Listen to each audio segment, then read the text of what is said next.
Ես օրվա ընդհանուր օրակարգը ուղղակի հիշողությամբ եմ պատկերացնում, դրա համար չգիտեմ ինձ համար ամենակարևոր թվացող հարցի մասին հիմա խոսեմ, թե իսկապես երկրորդ մասում դրան ժամանակ է հատկացվելու ժամանակական բաներին, բայց ուզում եմ հիմնականում մի բանի մասին ասել։ Հայաստանում բոլորդ նկատել եք, թե ինչպես են ներողություն, նկատել եք, թե ինչպես են բոլորը խոսում ընտրություններում ինչ-որ լավ ծրագրեր իրականացնելու մասին։ Ու ին մոտ զարմանք է առաջացնում, որ նրանք, ովքեր մտածում են հետագայում իշխանավոր դառնալու մասին, ինչպես չեն պատկերացնում, թե ինչ դժվար, ինչ ահավոր ծանր վիճակում են հայտնվելու իշխանավոր դառնալուց ընդամենը մի քանի շաբաթ անց։ Այսինքն լավ կլիներ, որ նրանք, ովքեր ազգօգուտ ծրագրերով հանդես գալուց առաջ խորապես մտածեին, որ ի վերջո կան բաներ, որ մենք պիտի անենք, միայն մեզնից է կախված, բայց մենք քանի որ կորցրել ենք ավելի քան 30 տարի, այսօր ես ուղղակի սրտանց ցավակցում եմ նրան, ով որ վաղը պիտի գա իշխանության։ Եվ ցավակցում եմ հատկապես այն բանի համար, թե չգիտի թե լավ բաներ անելու համար ինքը ինչպես է նախադատապարտված։ Եվ ցավոք սրտի այսօրվա նախորդ իշխանությունների մեղքով նախադատապարտված են ոչ միայն Ադրբեջանի եւ Թուրքիայի կողմից կամ Ռուսաստանի, այլ համաշխարհային հանրության կողմից։ Մենք այնպեսի գաղափարների մեջ ենք արդեն դրված, որ միայն հրաշքը կարող է մեզ օգնել։ Ասեմ, որ մենք շատ լուրջ ենք վերաբերում այսօրվա միջոցառմանը, դրա համար ԱԻՄ-ի նախագահությունից էլ մարդիկ ինձ հետ ուզեցին գալ, եւ ես դրա համար նախապես դիմեցի, շատ կարեւոր ենք համարում եւ միաժամանակ ուզում եմ ասել, որ այսօր դեռ ինչ որ բան հնարավոր է անել։ Վաղը, եթե Մինսկի խմբին հաջորդի նաեւ եվրոպական միության դիտորդների հեռացումը, բացառված չի, որ դիտորդները հեռանան։ Եվ միայն անազնիվ մարդիկ կարող են ասել, որ դիտորդների գալը 10-րդական բան էր, ոչ մի նշանակություն չունեցավ։ Այդ դիտորդներն են մեզ հնարավորություն տվել դեռ մի քիչ շնչելու։ Վաղը երբ այդ դիտորդներն էլ Մինսկի խմբի նման քշված կլինեն, մենք ուղղակի հնարավորություն չենք ունենա առօրեական դեռևս այսօր լուծելի խնդիրները դրանցով զբաղվելու համար։ Այսօր աշխարհով մեկ իրավունքը անտեսվում է։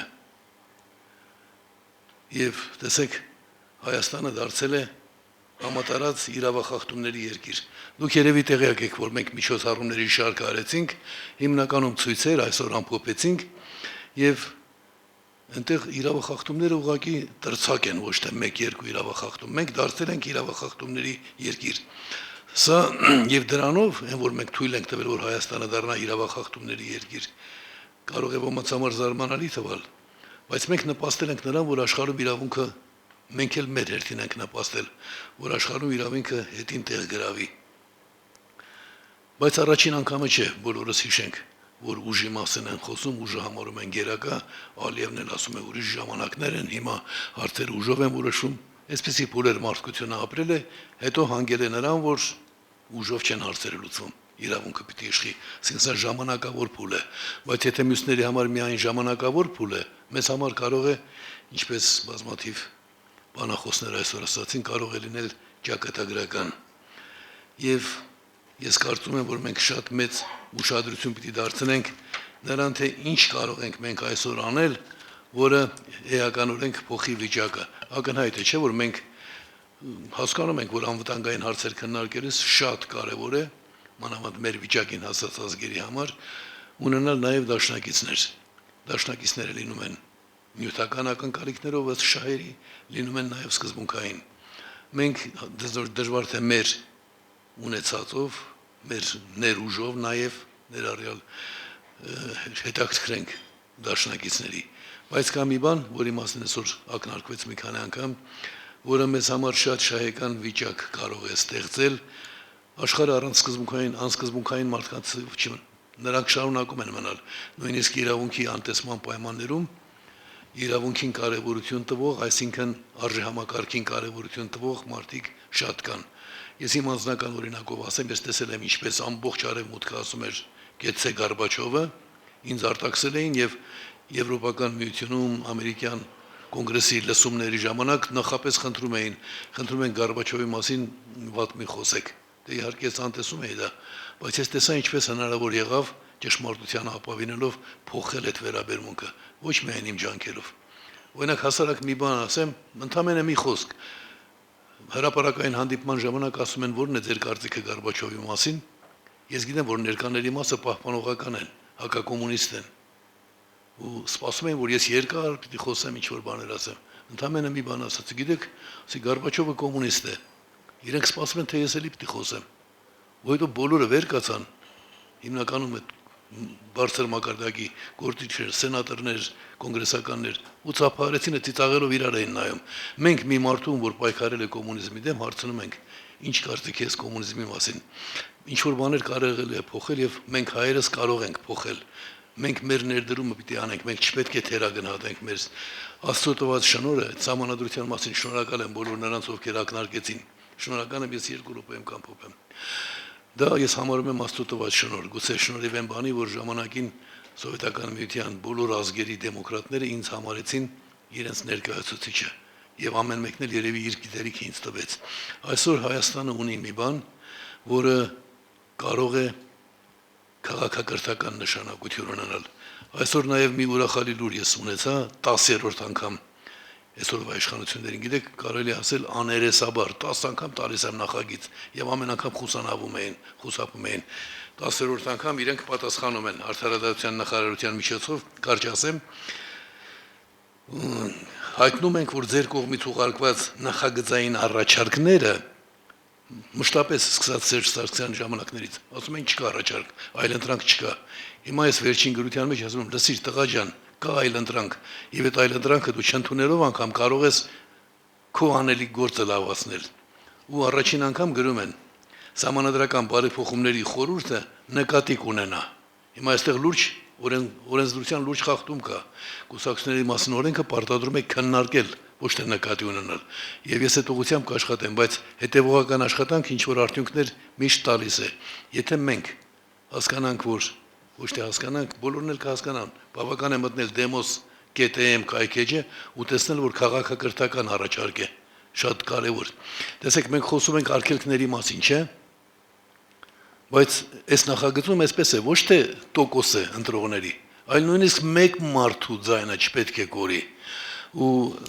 դա իսկապես դարձնում է բացառիկ մի բան, որ աշխարհը այսօր փնտրում է։ Եվ այս ուղղությամբ, եթե մենք աշխատանքներ տանենք, եւս մի կարճ ամփոփում, ընտրությունների գնալուց առաջ դեռ հնարավոր է, եթե մենք միասնական ուժերով հանդես գանք, ստիպել, որ այլընտրանքային տարբերակը քննարկվի։ Եվ այդ այլընտրանքային տարբերակը քննարկելիս հետագայում էլ իշխանության եկողները կունենան իշխանության ճյուղերի տարանջատում եւ այլն, այնպես չի լինի, որ մի մարդուց կախված պիտի լինի, թե Հայաստանը ինչ կեցված կընդունի։ Այս համանadrության նախագծի դերը դա է իշխանության ճյուղերի տարանջատում, ներկայացուցչական կառույցը դարձնել 100%-անոց քաղաքացիների ներկայացուցչական մարմին։ Եթե այսօր մեր նախատեսած բանը լինի, ձևաչափը, ես ավելի հիմա շնորհակալ եմ այս հնարավորության համար, բայց մենք անելիք ունենք եւ քանի որ չենք կարող բանակ հզորացնելով, ռազմատեխնիկական եւ այլ, կամ միանգամից մեր դեմոգրաֆիական վիճակը փոխելով ինչ որ բաներ անել, չանտեսենք այն, ինչ որ կարող է մեզ դարձնել շատ ցանկալի երկիր, որը միանգամից լուծում է նաեւ Սփյուռքի ներուժը գրավելու հարցը, որովհետեւ տեսեք, միայն մի բան Հայաստանի Սահմանադրության մեջ այսօրվա եւ նախկիների գրված է բոլոր օրենքի առաջ հավասար են, բայց Հայաստանի քաղաքացիներին Հայաստանից աշխարհագրականորեն հեռու գտնվելու պատճառով զրկում են իրենց իրավունքներից։ Այնպես որ դա մի հարց է, որը վերականգնելու դեպքում մեր ներուժն էլ միանգամից կաճի։ Բոլորս գիտենք, Սահմանադրությունը շատ կարևոր է, Սահմանադրությունը հիմնական օրենքն է, անկախության հռչակագիրը մեր համար ուղենշային փաստաթուղթ էր, բայց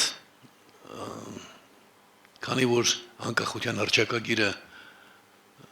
ի վերջո որոշված էր ընդունել տվյալ պահի ներկայացուցչական մարմնի միջոցով, այդպես էլ եղավ, իսկ Սահմանադրությունը հետո ընդունվեց հանրաքվեով, դա նշանակում է Սահմանադրության կարգավիճակը ավելի բարձր էր եւ հանրաքվեով ընդունված փաստաթուղթը ավելի մեծ դերակատարություն ունի, մանրամասների մասին չեմ խորանա, բայց ժողովրդի կողմից ընտրված նախագահի պաշտոնի ստեղծման համար մենք կռվել ենք, բայց կռվել ենք նաև այն բանի դեմ, երբ նախագահին տրվեց իրավունք իսկապես դառնալ ամեն ինչի տերը։ Դա այն ժամանակվա մոլորություններ, ուրեմն փուլերի եթե բաժանելու լինենք, ապա մեր հայ իրականության մեջ սահմանադրականության նախնական փուլը որոշ մարդիկ վերագրում են որոք այդ փառացին, այնտեղ սահմանադրական դրույթներ կան, բայց դա ավելի շատ քաղաքացիական օրենսդրության հետ սերտ մերձեցում ունի,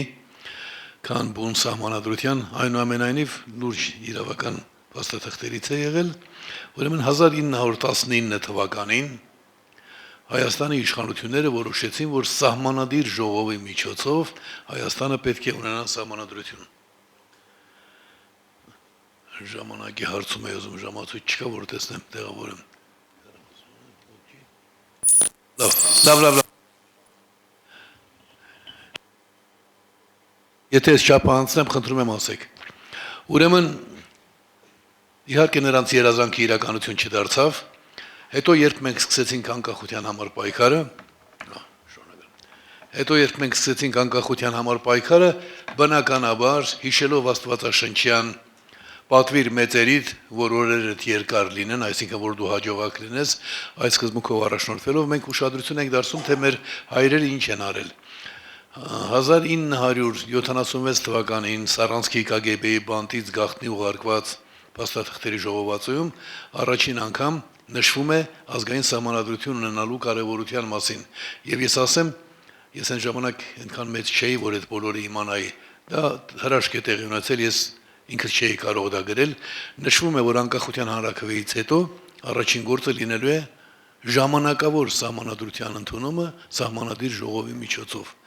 Հետագայում ես մտածել եմ, ինչու ժամանակավոր, բայց հասկանում եմ, որ այո, այդ առաջին փաստաթուղթը պիտի լիներ ժամանակավոր անցումային փուլի։ Ուրեմն երբ եկավ արդեն անկախության փուլը, անկախության հռչակագրից հետո մենք խոսում ենք սահմանադրության մասին, հնամարտիկներից չասեմ, բայց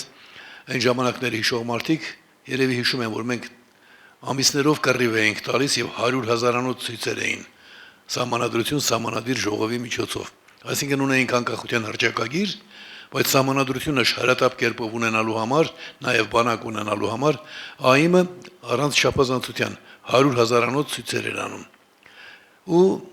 այդ ժամանակ սահմանադիր ժողովի միջոցով նույնիսկ պարլամենտը ի վերջո քննարկեց սահմանադիր ժողովի մասին օրենքի նախագիծը եւ մերժեց, որովհետեւ մենք փոքրամասնություն էինք, սակայն այդ ընթացքում դատախազ Հենրիկ Խաչատրյանը գրեց սահմանադրության տարբերակը։ Մենք հասկանում ենք, որ եթե սահմանադիր ժողովի միջոցով արվի, ապա դա ավելի ներգրաված կլինի։ Ի վերջո 91-ից 92-ից ավելի ճիշտ 95 թվականները սահմանադրական հանձնաժողովում աշխատանքների անարդյունավությունը տեսնելով ես դադարեցրի իմ մասնակցությունը, այնտեղ հիմնական դժգոհությունս այն էր, որ նախագահը կարող էր առանց որևէ պատճառ նշելու արձակել խորհրդարանը։ Այսինքն դա մի դրույթ էր, որը արձակել ներկայացուցչական մարմինը ժողովրդին ներկայացնող, որը նախագահական համակարգից էր հեռանում։ Մանրամասների մեջ չխորանամ, 95 թվականին սահմանադրությունն ընդունվեց անտարակույս կեղծիքներով, 98 թվականին ես քաղաքացիներից ստացած ձայների միջոցով շրջանառության մեջ դրեցի սահմանադրական բարեփոխումների գաղափարը եւ դարձյալ այդ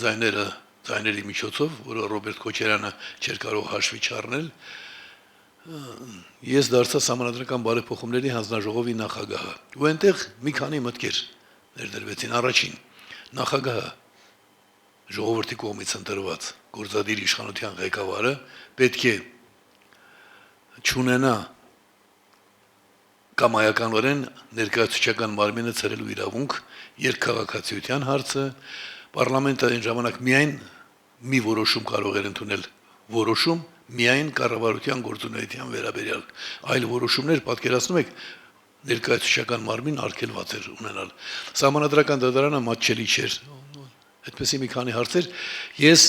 ամբողջական մոտեցում ցույց չի տալիս, բոլորը սպասում էին, որ որպես նախաձեռնող, որպես նաև նախագահ ես պիտի խոսեմ սահմանադրությունից հրաժարվելու մասին։ Բայց մենք ասում ենք, որ ինչ աշխատանք որ արված է, տևական աշխատանք է կատարված, դա պիտի պահպանենք, սխալներն ուղենք։ Հետո որոշ ուժեր եկան իշխանության, որ բարդույթներ ունեին իմ նկատմամբ, մեկը նույնիսկ համարձակվել էր ասել, որ Հայրիկյանին գնդակահարելն էլ քիչ է, եւ նրանք պահանջեցին, որ Ռոբերտ Քոչարյանը այդ գործը իմ ձեռքից վերցնի։ Ռոբերտ Քոչարյանն էլ հաճույքով կատարեց, ինձ հետ խոսեց երկար բարակ, որ իրավիճակ է փոխվել, հիմա այլ ուժեր են պարլամենտում, բայց այդ գործը զարգացում ունեցավ։ Եվ 2005 թվականին, երբ ես տեսա, որ պարլամենտը 4 տարվա փոխարեն ընտրվում է 5 տարով, նույնիսկ շատ սուր արտահայտություն եմ թույլ տվել, թե որ ու վատ բառ եմ ասել իրեն թույլ, ով է թույլ տվել իրեն 4 տարին մեկ ընտրություններին մասնակցելու իրավունքը դարձնել 5 տարին մեկ։ Հետաքրքիր որ ներկա էր նա ում մասին ես վատ ասել, մենք ենք ասել, ասում բայց դուք կրճատում եք մարդկանց դերակատարությունը։ Ժողովրդավարություն նշանակում է ժողովրդի, այսինքն քաղաքացիների մասնակցություն պետության կառավարմանը ամենապարզեցրած ձևով։ Այդ սահմանադրությունը ընդունվեց, դրանով ժողովրդավար ճիշտ է նախագահը զրկվեց պարլամենտը արձակելու իրավունքից կամայականորեն, բայց ժողովրդավարությունը ներկայացուցչական մարմնի մասով 25%-ով նվազեց։ Հետո գիտեք արդեն Հայաստանը խորհրդարանական պետություն դարձնելու հարցը ազգային անվտանգության տեսակետից ասեմ, որ պատմական փորձառությունը շատ կարևոր է։ 1920 թվականին, երբ Հայաստանը ջախջախ իշխանություն կրեց, խորհրդարանական էր։ Այն ժամանակներում, երբ Հայաստանը հասավ ինչ-որ չափով հաջողության, խորհրդարանական չէր։ Հիմա մենք ջախջախվեցինք, երբ Հայաստանը խորհրդարանական էր։ Աշխարհում կան մանավանդ այս տեսակ, սա խորհրդարանական չի։ Միայն կայուն մեծամասնության հասկացությունը ցույց է տալիս, որ նկատառումները իշխանություն ունենալու եւ իշխանությունը պահելու ավելի կարեւոր են, քան քաղաքացու երկրի կառավարման տերը լինելու իրավունքը։ Այս նախաբանը ինչի համար էր, երբ տեղի ունեցավ 15 թվականի արդեն հանրակրվեն, դրանից առաջ մենք տվել էինք նախագիծ, որի անունը բացարձակ ժողովրդավարության նախագիծ էր։ Անունը ես չեմ որոշել, ես միշտ կոչում էի կատարյալ կամ ամբողջական ժողովրդավարություն, հայերենից ռուսերեն թարգմանելիս ինձ թարգմանչուհին ասաց, Լուիզա անունով թարգմանչուհի, քաղաքագիտության եւ իրավագիտության մեջ օգտագործվում է բացարձակ տերմինը, բացարձակ բռնապետություն, բացարձակ միապետություն։ Ինչի եք դուք խորշում ժողովրդավարությունը այդպեսին կոչել, երբ այդպես մոտ է։ Ինչու էր կոչվում կատարյալ կամ հետո բացարձակ, որովհետեւ ներկայացուցչական մարմնում, գոնե խորհրդարանում, ընտրությանը մասնակցած բոլոր քաղաքացիների ձայները տեղեր ազնում։ Ամփոփ ասեմ, դա կատարվում էր հետևյալ կերպ։ Ընտրական միավորները իրենց ընտրությունների ժամանակ ստացած ձայները եւ իրենց փոխանցված ձայները պահպանում էին քվեարկությունների ժամանակ։ Այսինքն պարլամենտական քվեարկությունները դառնում էին փոխանցված հանրաքվե։ Պատկերացնում եք, կարող է, ասենք 81 падգամավորներից 60-ը քվեարկեն ինչ-որ հարցի կողմ, բայց քանի որ իրենք չեն այս սկզբունքի համաձայն, այլ իրենք ընդհանրապես միջնորդ ներկայացուցիչներն են այն քաղաքացիների, որ իրենց ձայն են տվել։ Իսկ 20-ը քվեարկի դեմ, եւ այդ 20-ի ձայն ավելի լինի, քան 69-ը։ Այս հարցում որոշ հակառակությունների հանդիպել են, բայց բոլորն էլ անհիմն, որովհետեւ ես շրջանառության մեջ էի դնում քաղաքացիների իրավավասարության գաղափարը։ Հակառակվողները խոսում են падգամավորների իրավավասարության մասին, որը նույնիսկ սահմանադրական նորմ չի։ Ուրեմն զարգացումների մասին ասեմ, ցավոք սրտի իմ մոտիկ բարեկամ եւ բազում անգամներ գնահատած, նույնիսկ գրքեր ունի ինձ նվիրած հայկական սահմանադրականության հայր Պարույր Հայրիկյանին, հանկարծ այդ մարդը վեր կացավ հայտարարեց, որ այլընտրանք չկա։ Միայն այս խորհրդարանական կոչված են, խորհրդարանական կոչված համակարգի տարբերակն է։ Խորհրդարանական համակարգեր աշխարհում շատ չկան։ Դրանք հատկապես եղել են միապետականությունից, բռնապետությունից ժողովրդավարության անցման փուլում։ Իսկ հիմնականը ես շնորհակալ եմ, որ իսկապես այդ մեծագույն ներդրում է Մոնտեսկյոյի ամփոփումով եւ Լոկի եւ մյուսները հիմնական իմաստն այն է, որ քաղաքացին երկրի տերը լինի պաշտպանված իշխանություններից պաշտպանվելու համար պետք է իշխանության ճյուղերը լինեն առանձին, իրար հակակշռող եւ ըստ էության դրանով վերահսկելի, որևէ ճյուղը մյուսի կողմից ինչ որ չափով վերահսկելի։ Համամասնությունն էլ ամերիկացիները ֆանտաստիկ են ընտրել, որովհետև երբ այդ թվերը դնում ես շրջանառության մեջ, տեսնում ես, որ որևէ նախագահ, գործադիրի ղեկավար, որ ընտրված է ժողովրդի կողմից, միայն այն դեպքում ունի առավելություն ներկայացուցչական մարմնի կողմից, բայց ներկայացուցչական մարմնի 2/3-ը որպես կանոն լինում է ավելի շատ ձայներ ստացած, քան նախագահը։ Հիմա գալով հիմնական այս խնդրի առարկայական նշանակությանը, մանրամասները շատ կարևոր են, ես նրանք կներկայացնեի, ասեմ, որ մենք եկանք մի եզրակացության, որ սկզբունքը պետք է լինի ելակետային։ Եվ սկզբունքը ելակետային դարձնելու համար ինձ շատ օգնեց իմ նախնական պոլիտեխնիկական կրթությունը, մաթեմատիկան։ Ես հետո իրավաբանականն եմ ավարտել, բայց նախ գրեցինք բանաձև պետական համակարգի ժողովրդավարության մասին։ Խնդրում եմ ուշադիր լինել, ոչ թե խոսքը վերաբերում է ոչ թե ժողովրդավարությանը ընդհանրապես, այլ պետական համակարգի ժողովրդավարական լինելուն։ Ոչ թե այսինչ ավտոմեքենան ինչպես է ընթանում,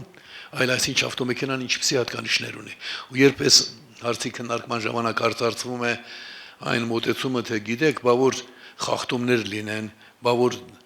պարլամենտ չանցած տեխնազուն իր ձայները վաճառի, ոչ թե փոխանցի, մենք ասում ենք մենք քրեական օրենսդրության մասին չենք խոսում կամ դրա կիրառման։ Մենք խոսում ենք